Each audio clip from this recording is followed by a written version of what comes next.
నాడు TRS party ప్రభుత్వం rule లేకుండా రెగ్యులేషన్ లేకుండా కేంద్ర ప్రభుత్వం అనేక రాష్ట్రాలకు సంబంధించి తీసుకున్న నిర్ణయాలకు వ్యతిరేకంగా ఈరోజు కేవలం వారి పార్టీతోని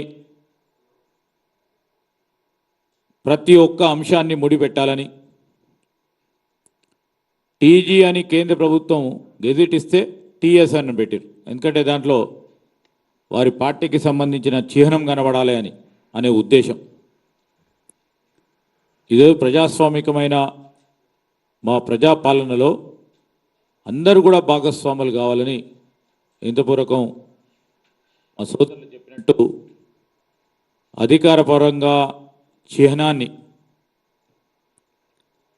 అదేవిధంగా ఈరోజు మరి కావాల్సిన మరి అందశ్రీ రచించిన తెలంగాణ గీతాన్ని రాష్ట్ర గీతంగా క్యాబినెట్ ఆమోదించి చేయటం ఈరోజు ఒక ప్రతీకగా మేము చెప్పిన ప్రజాపాలన ముందుకు తీసుకెళ్లే ప్రయత్నంలో ఇవన్నీ కూడా నిర్ణయాలు మరి ముఖ్యమంత్రి రేవంత్ రెడ్డి గారి అధ్యక్షన జరిగిన ఈ క్యాబినెట్లో ఈ నిర్ణయాలు తీసుకోవటం జరిగింది. మేము ఖచ్చితంగా ఈరోజు చెప్తా ఉన్నాం,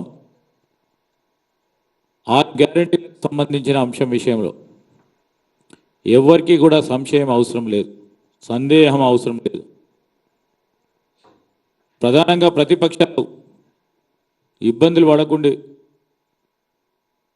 మేము ఈరోజు మీ రాష్ట్ర ఖజానాను ఖాళీ చేసినా ఇబ్బంది పడైనా రాష్ట్ర ప్రజలకు ఇచ్చిన హామీను తప్పకుండా నిలబెట్టి ముందుకు తీసుకెళ్తాం. దానిలో భాగంగానే మరో 2 గ్యారెంటీస్ని కూడా అతి త్వరలో మరి అసెంబ్లీలో ముఖ్యమంత్రి గారు మరి ప్రకటన చేయటం జరుగుతుందని మీ అందరికీ మనవి చేస్తూ సెలవు తీసుకుంటాం.